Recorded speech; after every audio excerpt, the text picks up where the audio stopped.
बड़ी और आपका आज वीडियो। आज जो वीडियो हम लेकर आए उसका टाइटल है Lord Krishna वील्ड्स the mighty Sudarshan चक्र कुरुक्षेत्र नेटफ्लिक्स इंडिया। तो चलिए देख लेते हैं वीडियो। लेकिन इस वीडियो चैनल का नीचे लिंक आपको हमारी वीडियो के डिस्क्रिप्शन मिल जाएगा, सब्सक्राइब करिए, लाइक शेयर को फॉलो करिए चैनल को। उसके अलावा व्लॉग चैनल के इंस्टाग्राम लिंक भी हमारी वीडियो के डिस्क्रिप्शन मिल जाएगा, सब्सक्राइब करिए, लाइक शेयर को फॉलो करिए। चलिए देख लेते हैं ये वीडियो। तृतीय दिवस आते आते ऐसा लगने लगा कि पांडवों की पूरी सेना को भीष्म अकेले ही अपने बल पर समाप्त कर देंगे।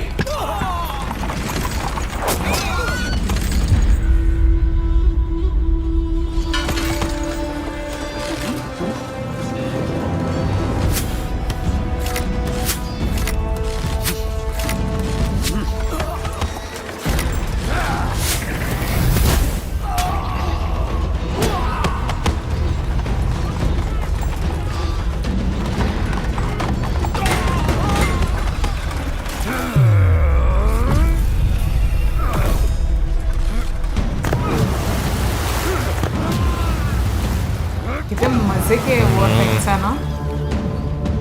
मैं भी यही चीज है वो देख रहा हूँ। पांडवों की 2 अक्षौहिणी सेना को गंगा पुत्र भीष्म ने 2 ही दिन में जलमग्न कर दिया और तीसरे ही दिन भीष्म का आतंक पांडव सेना में स्पष्ट नजर आ रहा था। अर्जुन परेशान है। किंतु कृष्ण धर्म को झुकते कैसे देख सकते थे? क्या कर रहे हो अर्जुन? तुम्हारा गांडीव भीष्म के सामने इतना अस्थिर क्यों?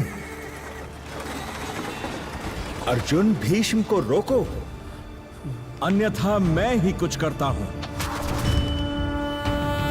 कुरुक्षेत्र है, कुरुक्षेत्र है, कुरुक्षेत्र है, ये कुरुक्षेत्र है, कुरुक्षेत्र है, कुरुक्षेत्र है, कुरुक्षेत्र है, ये कुरुक्षेत्र है।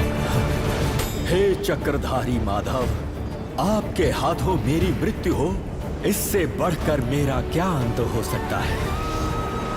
भीष्म ने तो अपना इच्छा मृत्यु का वरदान कृष्ण के चरणों में समर्पित कर दिया, किंतु कृष्ण ने कुरुक्षेत्र में शस्त्र ना उठाने का प्रण लिया था।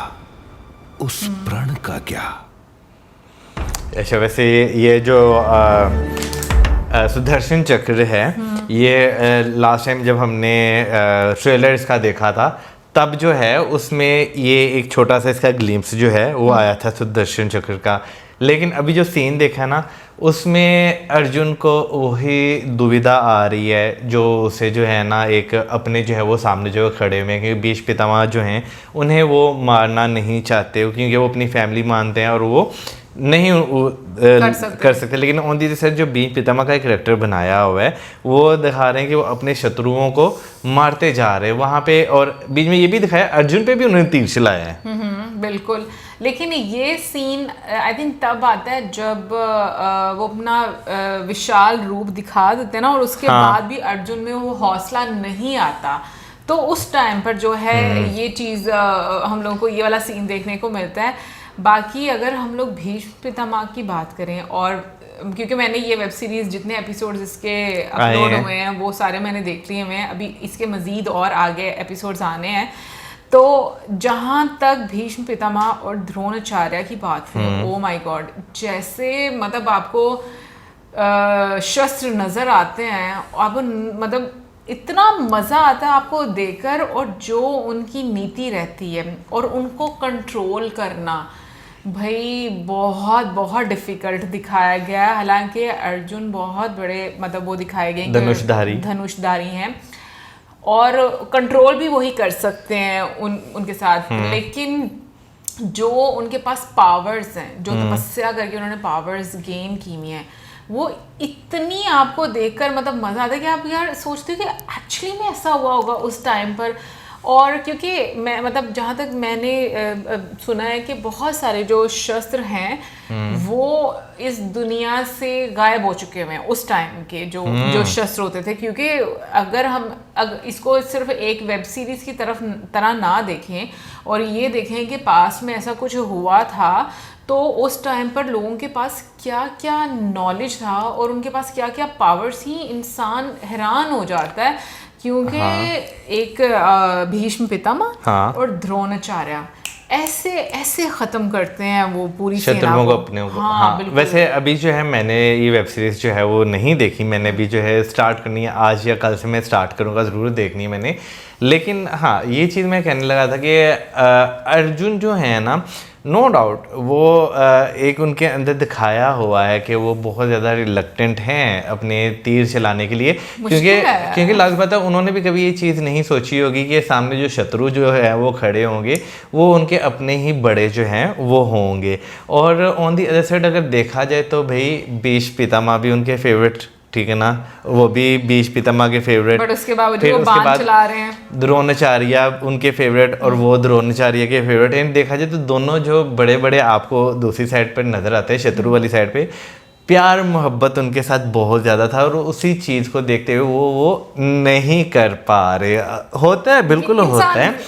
और लिटरली जब आप दुनिया जहां आपको जो मर्जी कह ले कुछ नहीं होता, लेकिन जब आपके लव्ड वन का आता है ना, वो आपको घाव देना शुरू होते हैं ना, तो फिर आपको उसकी तकलीफ जो है वो होती है। और यहाँ पे भी वेब सीरीज़ में भी देखा जाए जो अर्जुन के एक्सप्रेशंस हैं कि वो ये चीज़ देख रहे हैं कि भाई उनके अपने सामने खड़े हैं और वो घाव पे घाव देते जा रहे हैं और वो कुछ कर नहीं पा रहे, यानी कि एक तरह का जो है ना वो बेबस अपने आप को जो ना फील कर रहे हैं।